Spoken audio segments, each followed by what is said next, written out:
भगवान श्री कृष्ण बताते हैं, इस सृष्टि के सभी प्राणियों को मृत्यु के पश्चात उनके कर्मों के अनुसार परलोक में कुछ समय बिताना पड़ता है, जहां वे अपने पिछले जन्मों में किए गए पुण्य और पाप कर्मों का फल भोगते हैं। जब उनके पुण्य और पापों का हिसाब पूरा हो जाता है, तब वे फिर से इस मृत्युलोक में जन्म लेते हैं। इस मृत्युलोक को कर्मलोक भी कहा जाता है, क्योंकि यहाँ प्राणी अपने कर्मों द्वारा अपनी प्रारब्ध बनाता है। अर्जुन पूछते हैं, हे केशव, हमारी धरती को मृत्युलोक क्यों कहा जाता है? श्री कृष्ण उत्तर देते हैं, हे अर्जुन, केवल इसी धरती पर प्राणी जन्म और मृत्यु की पीड़ा सहते हैं। अर्जुन फिर पूछते हैं, तो क्या अन्य लोकों में प्राणियों का जन्म और मृत्यु नहीं होती? श्री कृष्ण बताते हैं, नहीं अर्जुन, उन लोकों में न प्राणी का जन्म होता है और न मृत्यु। मैंने पहले ही बताया था कि मृत्यु केवल शरीर की होती है, आत्मा की नहीं। आत्मा तो न जन्म लेती है और न मरती है। अर्जुन फिर से प्रश्न करते हैं, आपने कहा था कि आत्मा को सुख दुख भी नहीं होता, परंतु अब आप कह रहे हैं कि मृत्यु के पश्चात आत्मा स्वर्ग में सुख या नरक में दुर्भोग भोगती है। क्या आत्मा को केवल पृथ्वी पर ही सुख दुख नहीं होता, परंतु स्वर्ग या नरक में उसे भोगना पड़ता है? श्री कृष्ण बताते हैं, नहीं अर्जुन, आत्मा को कहीं भी किसी भी स्थान पर या किसी काल में सुख दुख छू नहीं सकते। आत्मा तो मेरे अविनाशी प्रकाश का हिस्सा है। मैं माया के अधीन नहीं हूं, बल्कि माया मेरे अधीन है। सुख दुख तो माया की रचना है और माया मुझे नहीं छू सकती। इसलिए सुख दुख केवल शरीर के भोग हैं, आत्मा के नहीं। अर्जुन कहते हैं, हे केशव, ऐसा प्रतीत होता है कि आप मुझे शब्दों के मायाजाल में उलझा रहे हैं। यदि सुख दुख केवल शरीर के भोग हैं और आत्मा इनसे मुक्त है, तो मृत्यु के बाद स्वर्ग या नरक में सुख दुख को भोगने कौन जाता है? श्री कृष्ण उत्तर देते हैं, हे पार्थ, जब किसी की मृत्यु होती है तो अस्थूल शरीर ही मरता है। इस अस्थूल शरीर के अंदर जो सूक्ष्म शरीर है वह नहीं मरता। वह सूक्ष्म शरीर आत्मा के प्रकाश को अपने साथ लेकर मृत्युलोक से अन्य लोकों में जाता है। इसी सूक्ष्म शरीर को जीवात्मा कहते हैं। अर्जुन पूछते हैं, अर्थात जब आत्मा एक शरीर को छोड़कर जाती है तो वह सूक्ष्म शरीर को भी साथ ले जाती है? श्री कृष्ण कहते हैं, हाँ अर्जुन, जैसे समुद्र में जल की एक बूंद समुद्र का हिस्सा है और जब उसे किसी बर्तन में भर लिया जाए तो वह अलग दिखाई देती है, उसी प्रकार सूक्ष्म शरीर रूपी जीवात्मा आत्मा के प्रकाश को अपने साथ ले जाती है। श्री कृष्ण आगे कहते हैं, इस शरीर में सुन अर्जुन, एक सूक्ष्म शरीर समाया है। ज्योति रूप वही सूक्ष्म शरीर तो जीवात्मा कहलाया है। मृत्यु समय जब यह जीवात्मा तन को तज कर जाता है, धन दौलत और सगे संबंधी कोई संग नहीं आता है। पाप पुण्य संस्कार वृत्तियां उसे संग ले जाते हैं, जैसे फूल से खुशबू पवन उड़ा ले जाती है।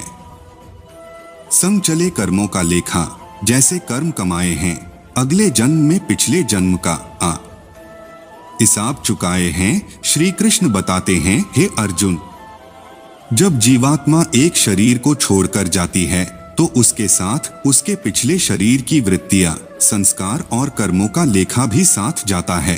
अर्जुन पूछते हैं, मधुसूदन, मनुष्य शरीर त्यागने के बाद जीवात्मा कहाँ जाता है? श्री कृष्ण कहते हैं, मनुष्य शरीर त्यागने के बाद जीवात्मा को उसके प्रारब्ध अनुसार अपने पाप और पुण्यों का भोग करना पड़ता है। इसके लिए भोग योनियां होती हैं, उच्च योनियां और नीच योनियां। पुण्यात्मा स्वर्ग में उच्च योनियों में भोग करता है और पापात्मा नरक में नीच योनियों में। कभी कभी प्राणी अपने सुख दुख पृथ्वी लोक पर ही भोग लेता है। अर्जुन पूछते हैं, कैसे? श्री कृष्ण बताते हैं, जैसे एक संपन्न व्यक्ति महल में रहता है, सेवक सेविकाएं उसकी सेवा में रहती हैं। उसका इकलौता पुत्र है जिसे वह सबसे अधिक प्रेम करता है। लेकिन एक दिन उसके पुत्र की दुर्घटना में मृत्यु हो जाती है और वह व्यक्ति जीवन भर उस दुख से मुक्त नहीं हो पाता। इस प्रकार पुत्र के जीवन काल में उसने जो सुख भोगे थे वे स्वर्ग के समान थे और पुत्र की मृत्यु के बाद जो दुख भोगे वे नरक के समान थे। इस प्रकार मनुष्य अपने पिछले जन्मों के कर्मों का फल इसी लोक में भी भोगता है। अर्जुन पूछते हैं, हे मधुसूदन, मनुष्य अपने पुण्यों को किन किन योनियों में और कहां भोगता है?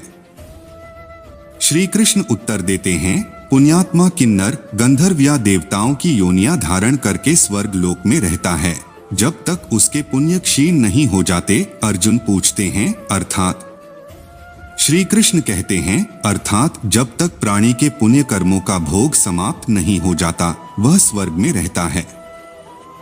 जब पुण्यों का फल समाप्त हो जाता है तब वह फिर पृथ्वी लोक में वापस आता है और पुनः जन्म लेता है। श्री कृष्ण कहते हैं, पुण्य की दुनिया को प्राप्त करने के बाद वे हमेशा हमेशा के लिए जीवित रहते हैं। शुद्ध और समृद्ध के घर में योग से विमुख व्यक्ति पैदा होता है। अर्जुन पूछते हैं, परंतु स्वर्ग लोक में मनुष्य के पुण्य क्यों समाप्त हो जाते हैं? वह देव योनि में रहते हुए वह अच्छे कर्म करता होगा, उन कर्मों का फल नहीं मिलता। श्री कृष्ण बताते हैं, नहीं अर्जुन, उच्च योनि में देवता बनकर प्राणी जो अच्छे कर्म करता है या नीच योनि में जो क्रूर कर्म करता है उन कर्मों का उसे कोई फल नहीं मिलता। अर्जुन पूछते हैं, क्यों? श्री कृष्ण कहते हैं, क्योंकि वे भोग योनियां हैं। वहां प्राणी केवल अपने कर्मों का फल भोगता है। इन योनियों में किए गए कर्मों का पुण्य या पाप नहीं लगता, केवल मनुष्य योनि में किए गए कर्मों का ही पाप या पुण्य लगता है, क्योंकि यह कर्म योनि है। अर्जुन पूछते हैं, इसका अर्थ है यदि कोई पशु किसी की हत्या करे तो उसे पाप नहीं लगेगा और यदि मनुष्य करे तो पाप लगेगा, यह अंतर क्यों? श्री कृष्ण कहते हैं, क्योंकि पृथ्वी लोक के सभी प्राणियों में केवल मनुष्य ही विवेकशील है जो अच्छे बुरे की पहचान कर सकता है। दूसरे प्राणी ऐसा नहीं कर सकते। यदि कोई सांप किसी को डस ले और वह मर जाए तो सांप को उसकी हत्या का पाप नहीं लगेगा। इसी प्रकार अन्य जानवरों की हत्या से भी पाप नहीं लगता, लेकिन मनुष्य के कर्मों का लेखा जोखा बनता है, इसलिए उसे अपने कर्मों का फल भोगना पड़ता है। जब उसके पाप पुण्य समाप्त हो जाते हैं तो वह फिर से मनुष्य योनि में जन्म लेता है। भगवान कृष्ण कहते हैं, उस विशाल स्वर्गीय ग्रह का आनंद लेने के बाद जब उनकी योग्यता समाप्त हो जाती है तो वे नश्वर ग्रह में प्रवेश करते हैं। अर्जुन पूछते हैं, अर्थात देवताओं की योनियों में जो प्राणी होते हैं वे अपने सुख भोग कर स्वर्ग से भी लौट आते हैं।